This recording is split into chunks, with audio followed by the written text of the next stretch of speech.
ধরো একজন চাষি, তার কাছে একটা জমি আছে, সে সেটায় চাষও করতে পারে আবার ভাড়াও দিতে পারে। এই ক্ষেত্রে কোনটা করলে তার বেশি লাভ হবে?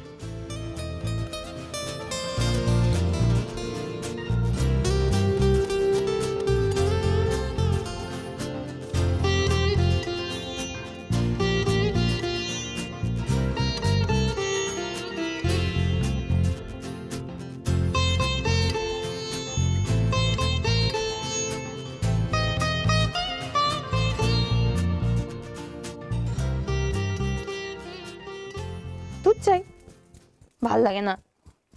মহারানী এক বিদ্যাসাগর, এখন এই ফেলটু কুমারীকে ওর বিদ্যাসাগর বানাবে। যত সব। ননদকে পড়াশোনা শেখাবে, কি মহান কাজ। তুই মুখ্য কাকুলি রান্নাঘরে পচে মর। তুই কেন একটু পড়াশোনা শিখলি না বলতো? হ্যাঁ, তাহলে তুইও মহান হতে পারতি না। বলা যায় না, তখন বড়দিকে দিত পড়াশোনা শেখানোর কাজ, আর তোকে বলতো যাও ননদকে গিয়ে রান্না শেখাও। কুটনো তো বড় বড় কেন, রান্নাঘরে তো নোংরা কেন, এটা করনি কেন, ওটা করনি কেন, আপদ বলে নিয়ে ঘর সারা জম্মু জ্বলে মর। মিঠু বৌমা, মেজ বৌমা,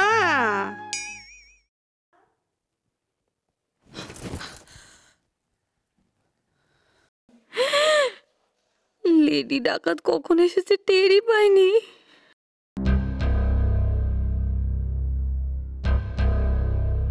কিছু কইছিলে? কইছিলাম, কই না তো, কিছু কিছু না। আমার মনে হলো। মনে হলো না, আমি আমি সত্যি বলছি মা, আমি কিছু বলিনি। সোমার লেখাপড়া কেমন চলছে মা?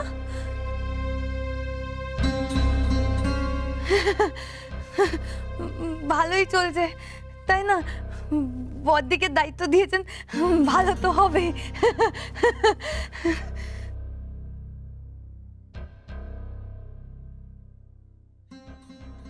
এবার আমরা মার্জিনাল ইউটিলিটির চ্যাপ্টারটা শেষ করব। এখানে একটাই টপিক আছে।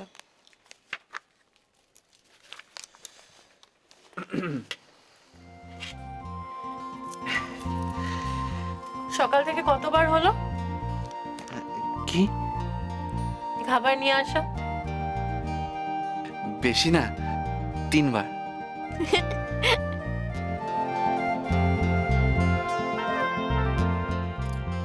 এত খেলে পড়াশোনা করা যায় না। তাই বুঝি? আচ্ছা বেশ, আর আনবো না। মনে থাকবে তো? হ্যাঁ। Good, thank you. তবে আমি বলছিলাম কি, যে এই গরম গরম জিলিপি খেলে কিন্তু নাম্বারও বেশি বেশি পাওয়া যায়।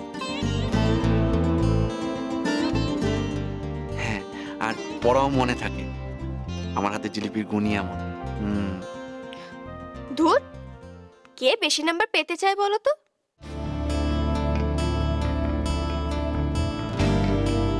কেন তুমি চাও না? তুমিও তেমন বড় বৌদি, বেশি নাম্বার পেয়ে কি লাভ বলবে? তাতে মা কি আমাকে শ্বশুরবাড়ির বদলে বিদেশে পাঠাবে নাকি চাকরি করতে দেবে? হ্যাঁ সোমা, তোমার সেসব করতে ইচ্ছা করে? না না, একদম না। হ্যাঁ, আমার তো শুধু একটাই ইচ্ছা, কোনো রকমে পাসটা করে যাই, ব্যাস। ব্যাস? নয় তো কি, এই যে তুমি বড় বৌদি এত ভালো রেজাল্ট করলে, কি লাভটা হলো তাতে? দিন রাত তো এক করে রান্না শেখার চেষ্টা করছো, এই ঘর গোছানো শিখছো, ঘরের কাজ শিখছো, এর চেয়ে বেশি কি কিছু হচ্ছে?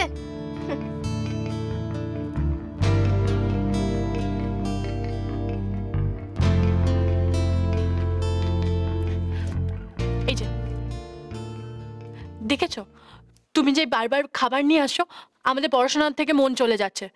এই তুমি দোকানে যাও তো, আমাদের পড়তে দাও। ও বড় বৌদি, এখন থাক না, আবার পরে পড়বো। না Soma, law of diminishing marginal ইউটিলিটিটা শেষ করে নাও। তোমাকে আমি সহজ করে বুঝিয়ে দিচ্ছি। ধরো একজন মানুষের 50টা জিলিপি খাওয়ার ক্ষমতা আছে, তার ইউটিলিটি কত হলো? 50টা জিলিপি। তার ইউটিলিটি অনুযায়ী মিষ্টির দোকানে তার সাপ্লাইও আছে।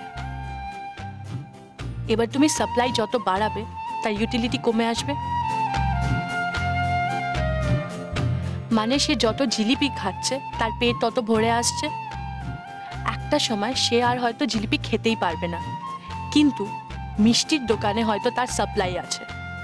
তার মানে হলো সাপ্লাই তুমি যত বাড়াবে সঙ্গে সঙ্গে তার ইউটিলিটিও কমে আসবে। আর এটা কিন্তু ভাইসি ভার্সাও হয়। যেমন ধরো এই বলছিলাম, দাঁড়াও এক মিনিট।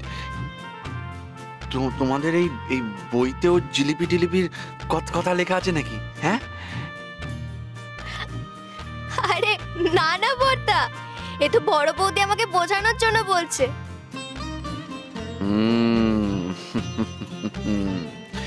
শশী, তুমি দিনে দিনে একেবারে ময়রার বউ হয়ে যাচ্ছ।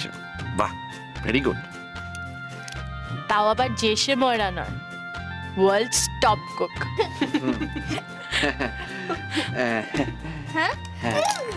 নাম্বার বেশি পাবি। হ্যাঁ, বাহ। পরে এবার চলো। হ্যাঁ যা হাতটা।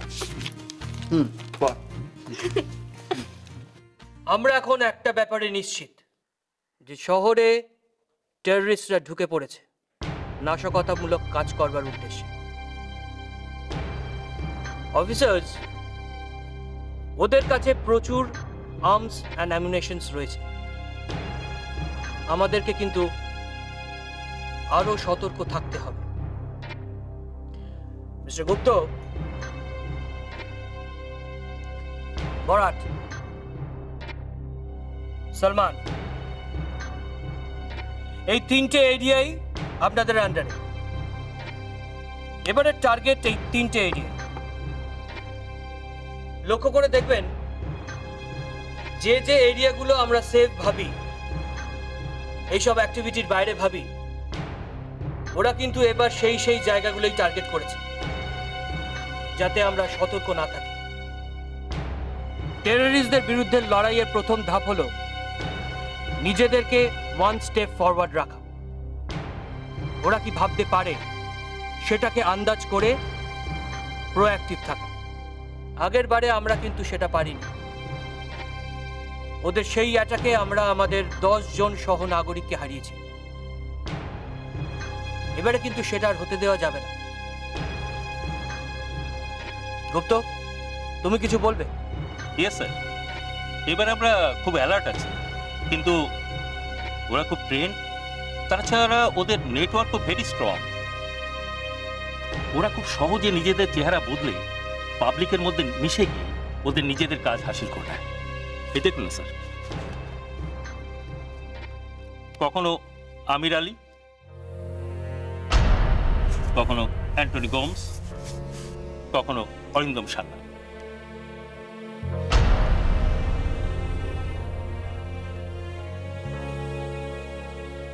স্যার, আমাদের সোর্সের দেওয়া খবর অনুযায়ী 3 দশকের মধ্যে এই লোকটিকে শহরে দেখা গেছে।